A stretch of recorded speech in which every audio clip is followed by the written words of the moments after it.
Hi అండి, welcome to my channel the Mannem Chronicles. ఈరోజు వీడియోలో స్పెషల్ రెసిపీ వచ్చేసి మా అత్తయ్య చేసిన చిన్న చేపల కూర. మనం రెగ్యులర్గా తినే ఫిష్ కర్రీ కంటే ఈ ఫిష్ కర్రీ కొంచెం టేస్ట్ ఎక్కువగానే ఉంటుందండి. సో వీడియో ఎక్కడ స్కిప్ చేయకుండా ఎండ్ వరకు చూడండి. మీకు మంచి ఫిష్ కర్రీ రెసిపీ అయితే చూపించబోతున్నాను. ఇక్కడైతే చేపల్ని బయట క్లీన్ చేయించుకొని తీసుకొచ్చేసామండి. తల తోక ఏకలు మొత్తం కట్ చేసేసి క్లీన్ చేసి ఇచ్చారనమాట.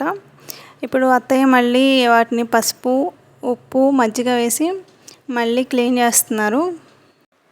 అక్కడ ఏంటంటే వాళ్ళు జస్ట్ తల తోక అవే కట్ చేసి ఇస్తారు కదండి. సో అంతగా వాళ్ళు క్లీన్ చేయరు కాబట్టి ఇంటికి తెచ్చుకున్నాక మళ్ళీ మనం మొత్తం ఒకసారి 2-3 టైమ్స్ వాష్ చేసుకోవాలి. ఈ చిన్న చేపల్లో కూడా చాలా టైప్స్ ఉంటాయండి. వీటిని వచ్చేసి జల్లలు అంటారు. ఈ ఫిష్లో అయితే ముళ్ళు కూడా ఎక్కువ ఉండదండి, జస్ట్ ఒక ముళ్ళే ఉంటుంది. తినడానికి కూడా చాలా ఈజీగా ఉంటుంది. ఇలా వాష్ చేసేసుకొని వాటర్ మొత్తం వంపేసుకోవాలి. ఈ కర్రీలో చింతపండు పులుసు కోసం కేజీ చేపలకి 100 గ్రాముల చింతపండు అయితే పడుతుందండి. సో ఎన్ని కేజీస్ అయితే అన్ని 100 గ్రామ్స్ తీసుకొని చింతపండు మునిగేంత వరకు వాటర్ పోసి నానబెట్టుకోవాలి. సో ఇప్పుడు కర్రీలోకి కావాల్సిన 2 పెద్ద సైజు ఉల్లిపాయలు 5-6 పచ్చిమిరపకాయలని కట్ చేసుకొని పక్కన పెట్టుకొని ఇప్పుడు ఇందులోకి మసాలా కోసం అల్లం వెల్లుల్లి పేస్ట్ని మెత్తగా గ్రైండ్ చేసుకొని తీసుకోవాలి. ఇప్పుడు క్లీన్ చేసి పెట్టుకున్న ఫిష్లోకి ఆనియన్ పచ్చిమిరపకాయలు యాడ్ చేసుకొని అల్లం వెల్లుల్లి పేస్ట్ ఉప్పు కారం ఆయిల్ యాడ్ చేసుకోవాలి. ఇందులో గ్రౌండ్నట్ ఆయిల్ యూస్ చేస్తే టేస్ట్ అనేది చాలా బాగుంటుందండి. ఇప్పుడు ఇవి మొత్తం కలిసేలాగా చేత్తో బాగా కలుపుకోవాలి.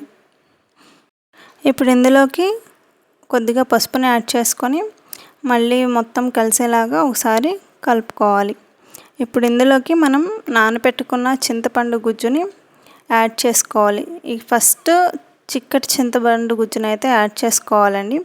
తర్వాత కొద్దిగా వాటర్ని యాడ్ చేసుకొని ఆ పులుసుని యాడ్ చేసుకోవాలి. ఈ చింతపండు వాటర్ అనేది ముక్కలు మునిగేంత వరకు వాటర్ని యాడ్ చేసుకోవాలి.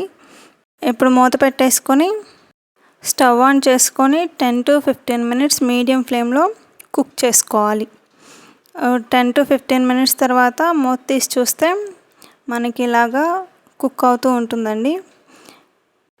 సో ఇలా ఉడికేటప్పుడు ఒకసారి మధ్యలో ఇలాగా కలుపుకొని మళ్ళీ కుక్ చేసుకోవాలి. నేను చూపించిన విధంగానే తిప్పాలండి, గరిటె పెట్టి అసలు తిప్పకూడదు, లేదంటే చేప ముక్క అనేది విరిగిపోతుంది. సో ఇలాగ మళ్ళీ ఒక 5 మినిట్స్ పాటు కుక్ చేసుకోవాలి. ఒక 5 మినిట్స్ ఇలా కుక్ చేసుకొని స్టవ్ ఆఫ్ చేసేసుకోవటమే అండి.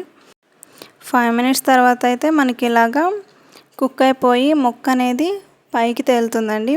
అలాగే ఆయిల్ కూడా సపరేట్ అయ్యి ఇలాగా పైకి వస్తుంది.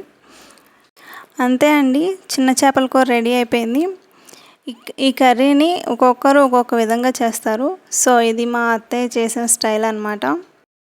ఈ కర్రీ వేడివేడిగా కంటే చల్లారాక తింటే చాలా బాగుంటుందండి. సో నచ్చితే కనుక మీరు కూడా ఇలాగ ఒకసారి ట్రై చేసి మీకు ఎలా వచ్చిందో నాకు కామెంట్ చేయండి. అలాగే ఈ వీడియో చూడకముందు ఎవరైనా ఆల్రెడీ ఈ రెసిపీ తెలిసిన వాళ్ళు ఉంటే నాకు కామెంట్ చేయండి. అలాగే నా ఛానల్ని సబ్స్క్రైబ్ చేసుకొని మీ ఫ్రెండ్స్ అండ్ ఫ్యామిలీకి కూడా షేర్ చేయండి. Thank you for watching.